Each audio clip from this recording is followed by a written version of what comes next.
बहुत समय पहले की बात नहीं, पर एक ऐसा व्यक्ति था जिसने अपनी साधारण माटी को राधा कृष्ण भक्ति की तपस्या स्थल बना दिया।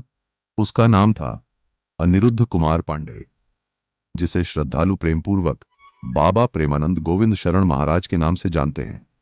उनका जन्म 30 मार्च 1969 को उत्तर प्रदेश के कानपुर जिले में सारसोल ब्लॉक के एक सात्विक ब्राह्मण परिवार में हुआ था।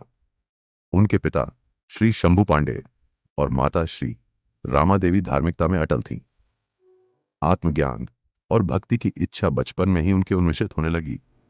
अपने दादा के सन्यास और पिता की साधना देखकर जब वे तब मायने की शाख में 9वीं कक्षा में थे, तभी उनके भीतर प्रथम बार मन की गहराइयों से उठी आत्मा की पुकार, क्या जीवन केवल पढ़ाई और नौकरी भर है? क्या इसके परे कोई ऊंचाइयां हैं? उन्होंने उसी समय नाम जाप श्री राम जय राम और श्री कृष्ण गोविंद हरे मुरारी की आराधना आरंभ कर दी।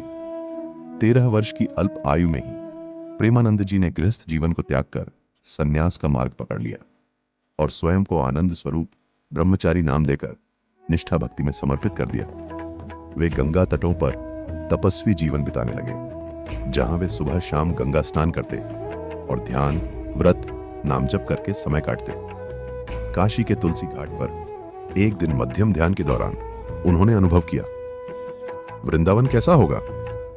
बाद में एक संत ने उन्हें रासलीला देखने बुलाया और उस एक महीने में उनके हृदय में राधा कृष्ण प्रेम इतना स्थिर हो गया कि वे वृंदावन की ओर प्रस्थान करने लगे, न केवल भूगोल की यात्रा बल्कि आत्मा की यात्रा के लिए। जब वे प्रथम बार वृंदावन पहुंचे, वे परिचित नहीं थे। वे नियमित रूप से वराह घाट पर परिक्रमा, बंके बिहारी मंदिर और राधा वल्लभ जी मंदिर में दर्शन करने लगे। एक ब्रजवासी ने उन्हें सुझाया, बंके बिहारी के साथ ही राधा वल्लभ मंदिर भी चलो। वे ब्रजवासियों से मिले और किसी ने कहा, राधा वल्लभ मंदिर जाओ, मूरत को लेकर वहां जागृत अनुभूति होती है। उन्होंने शीघ्रता से राधा वल्लभ संप्रदाय में दीक्षा ग्रहण की, शरणागत मंत्र द्वारा स्वयं को इस पथ में समर्पित कर लिया। इनकी दीक्षा स्वरूप हुई और वे आत्मा से झुककर प्रेम मार्ग पर चल पड़े। कुछ दिनों बाद उन्हें श्री हित गौरांगी शरण जी महाराज, बड़े महाराज जी से साक्षात्कार हुआ, जिन्होंने उनको सहचारी भाव और निज अनुभव मंत्र निज वाहर अरेस दिया, जिससे प्रेम की निष्ठा और भी गहरी हुई।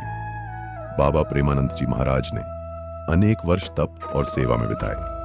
उन्होंने वृंदावन की गलियों में मधुकर सेवा जीवन जिया, ब्रजवासियों की सेवा की और स्वयं भोजन ग्रहण करने की बजाय कहीं कहीं कण कण से प्राप्त हो जाती मधु वस्तु ग्रहण की। समय बीतता गया और उनका प्रेमपूर्ण प्रवचन, भक्ति रस और राधा कृष्ण प्रेम की गहराई हजारों जनों के हृदय को छूने लगा। उन्होंने अपना आश्रम श्री हित राधा केली कुंज ट्रस्ट वृंदावन में स्थापित किया, जहां भक्तों को भोजन, निवास, सेवा, चिकित्सा और सुविधा प्राप्त होती है। उनका आचरण अत्यंत सरल, मृदुभाषी और सरल था।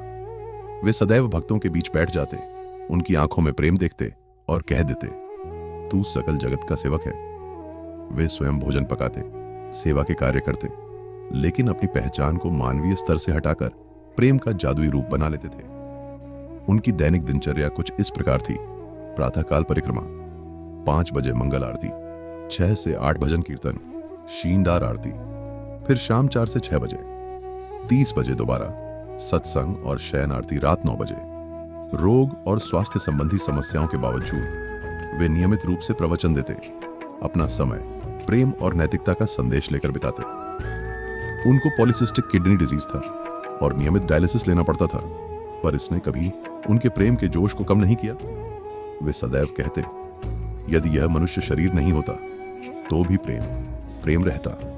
उनके उपदेशों की प्रमुख विषय वस्तु थी प्रेम की साधना, नाम संकीर्तन, आत्मिक ग्रंथों का सरल सार, जैसे भगवत गीता, श्रीमद् भागवत, राधा रास सुधानिधि को सरल भाषा में समझाना। भक्तों से कहते, प्रकाश पर्याप्त नहीं, कर्म भी चाहिए, उच्च विचार ही नहीं, उनका व्यवहार भी प्रेममय होना चाहिए। उनके जीवन में सबसे बड़ी विशेषता थी उनकी गुरु परंपरा में गहरी निष्ठा। उन्होंने खुद बताया कि उन्होंने कभी गुरु को स्वयं नहीं चुना, परंतु भगवान की लीला से एक दिव्य गुरु मिला जो उनकी आत्मा का स्वामी बन गया। गुरु ने उन्हें केवल पढ़ाया नहीं बल्कि प्रेम की अनुभूति दिलाई, क्योंकि राधा कृष्ण प्रेम में संस्कार नहीं, समर्पण चाहिए। बाबा प्रेमानंद जी महाराज के जीवन का अंतिम अध्याय अभी तक लिखा नहीं गया है, क्योंकि वे अब भी जीवित हैं, प्रेम और भक्ति के दीपक जगाए हुए। उनके भक्त कहते, उन्होंने एक साधारण जीवन को असीम प्रेम से रोशन कर दिया। उनके अस्त्र शब्द नहीं, प्रेम है। उनका कवच नहीं, नम्रता है।